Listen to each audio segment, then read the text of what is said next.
This is a time for every human being to build themselves into a higher possibility. If you get one problem, let's see how to handle that. Don't multiply it in your head. If you shift this focus, we will go through any kind of time. When time to act in the world becomes open, you will be in a great advantage. If you're committed to enhancing your life, lifestyle will happen.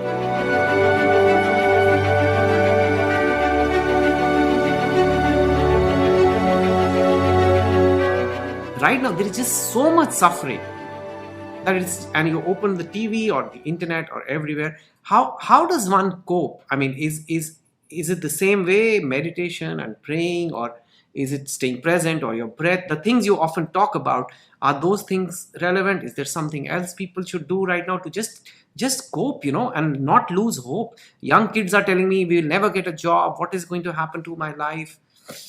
It's like, what would you say to such people? See, one thing is, a whole lot of people in the world go about like they're immortal. Now, mortality is staring in your face like never before, probably. So this is one thing that's upsetting people. We need to understand, if we have to stay sensible, we must be consciously aware. Every moment of our life, if we are aware that we are mortal, we will organize and plan our lives and the little time that we have and the energy that we have in the best possible way. This idea that other people die, no, no, no, you and me will die. We want to complete our time and die, that's all. There's no such thing as we will not die. But everybody thinks other people die. No, no, no, you and me will die, that goes for everybody. We are all mortal creatures, we are all dying kind, all right? Now with the virus, it's staring in our face, but it was always staring in our face and we were missing the point. Having said that, this is not to be insensitive to the deaths that have happened, loss of dear ones, loss of economic losses, loss of jobs, everything. But we need to understand this. This is a time when mortality is so obvious to everybody. This is a time to understand our focus should be on the nature of our life and the quality of this life. Right now, most people's focus is on their lifestyle. So everybody is crying about the loss of lifestyle. I'm saying if you have life, it's good enough. Lifestyle is just of our times. If all of us were here 1,000 years ago, maybe all of us would be living in huts. Those people that you think in Mumbai are very poor, maybe we would be in same kind of squalor and we wouldn't mind, we thought it's fine, all right? So right now, somebody else is living in a better house, comparing myself to that person, now I suffer my home. This need not be so. Do not be committed to lifestyle. Your commitment should be to make this life as beautiful as possible. If you shift this focus, we will go through any kind of time. We must understand this compared to previous generations of people. There were world wars, there were famines, there were terrible events that happened in the world, and including in India, all right? This generation, we have not seen anything like that. This is a bad one, but still it's a soft ball. If you behave responsibly, it is not going to hit you. However responsible you are, if a war is happening, bombs would, bullets and bombs would just kill you, it doesn't matter where you are. Today, unfortunately in India, we have this problem because I've been talking to so many people, I'm saying this. People think war means it happens on the border. No, it is happening on the border, it is happening on the border because a few brave men and women are standing there, and because of their efficiency, it is happening only on the border. If they don't stand there, it will be happening in Delhi. If our soldiers are not doing their job well, their soldiers, the enemy soldiers will be walking on the streets, all right? And you know all the terrible things that have happened with the past invasions. Don't forget that. I'm saying that way, as a generation of people, in terms of comforts and conveniences, no generation ever had these kind of comforts and conveniences. No generation had survival better organized than this generation. We just have to make sure nobody starves, that's all. Rest of it is only loss of lifestyle.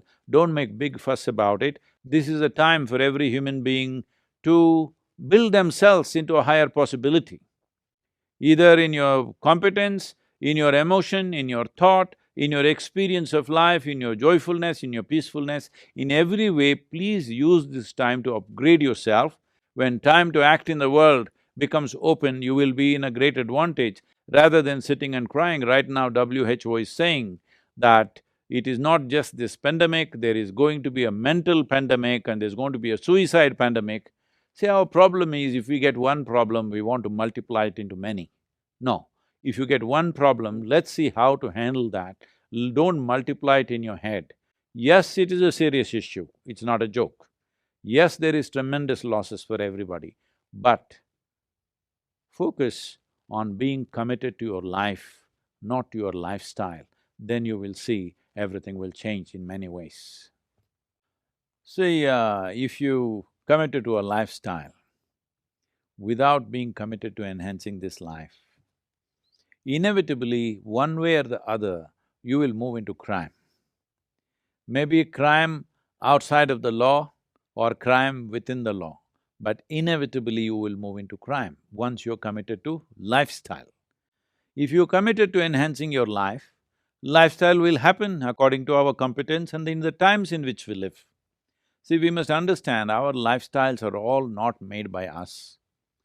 Our lifestyles are of the times. See, right now, in 23, 24 hours from India, I'm here in United States.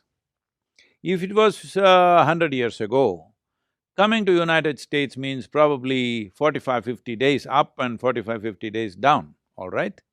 But people are saying this 22 hours of flight is too long. Repeatedly, they're telling me, I said, what is too long? I'm glad it's only 22 hours.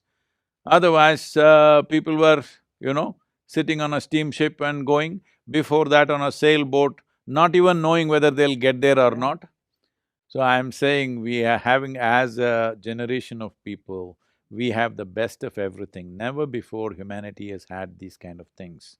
Now, if we commit to enhancing our life rather than just enhancing our lifestyles, we can become the best generation ever because our survival issues are largely settled.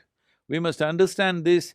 300 years ago, if you want water in the morning, you had to walk down to the well or river or pond to carry 2 buckets of water. Today, how many young men and women are even capable of carrying 2 buckets of water a mile? Physically capable, they're not anymore. I'm saying. So you open the tap, water comes, hot water comes, cold water comes, everything happens, and you're cribbing and cribbing and cribbing. Please don't crib.